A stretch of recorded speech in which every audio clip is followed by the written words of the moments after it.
ایک علاقے میں شدید قحط پڑ گیا۔ گھاس ختم ہو گئی تھی اور جانوروں کے لیے کچھ بھی باقی نہ تھا۔ مویشی پالنے والے بہت پریشان تھے۔ ایک دن مسجد کے مولوی صاحب نے جمعے کے خطبے میں کہا، اگر کوئی سچے یقین کے ساتھ بسم اللہ پڑھ کر دریا کو حکم دے تو دریا بھی انکار نہیں کرتا۔ ایک سادہ دل چرواہے نے یہ بات سنی اور اس کے دل میں اتر گئی۔ اس نے اسے مکمل یقین کے ساتھ مان لیا۔ وہ اپنی بکریاں لے کر دریا کے پاس گیا، بلند آواز میں بسم اللہ الرحمن الرحیم پڑھا اور کہا، میں اپنی بکریاں چرانے جا رہا ہوں، ہمیں راستہ دے۔ پھر وہ اپنی بکریوں سمیت دریا پر چلتا ہوا پار چلا گیا۔ دریا کے اس پار ہری بھری گھاس تھی جہاں کوئی نہیں پہنچ سکتا تھا۔ اب یہ اس کا روز کا معمول بن گیا۔ وہ بکریاں وہاں چھوڑ کر واپس آ جاتا اور شام کو دوبارہ جا کر انہیں لے آتا۔ چند ہی دنوں میں اس کی بکریاں بہت موٹی تازی ہو گئیں۔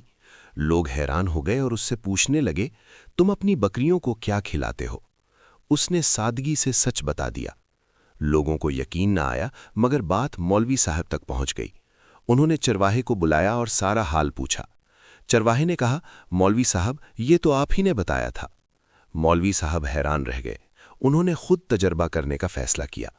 اگلے دن لوگ جمع ہو گئے۔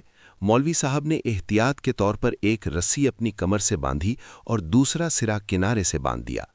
پھر بسم اللہ پڑھ کر دریا پر قدم رکھا، لیکن جیسے ہی پہلا قدم رکھا وہ پانی میں گر گئے اور بہنے لگے۔ لوگوں نے مشکل سے انہیں نکالا۔ یہ دیکھ کر چرواہا پریشان ہوا۔ اس نے دوبارہ بسم اللہ پڑھی اور اپنی بکریوں کے ساتھ آسانی سے دریا پار کر گیا۔ لوگ اسے اللہ والا سمجھنے لگے، مگر وہ ایک سادہ انسان تھا۔ وہ مولوی صاحب کے پاس آیا اور بولا، مولوی صاحب، اب مجھے آپ کی بسم اللہ کی بیماری سمجھ آ گئی ہے۔ اس نے رسی کی طرف اشارہ کرتے ہوئے کہا، آپ کو اللہ سے زیادہ اس رسی پر بھروسہ تھا، اس لیے اللہ نے آپ کو اسی کے حوالے کر دیا۔ میں نے صرف اللہ پر یقین کیا اور اس نے میری لاج رکھ لی۔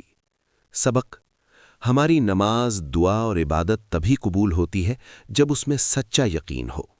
اللہ الفاظ نہیں، دل کا یقین دیکھتا ہے۔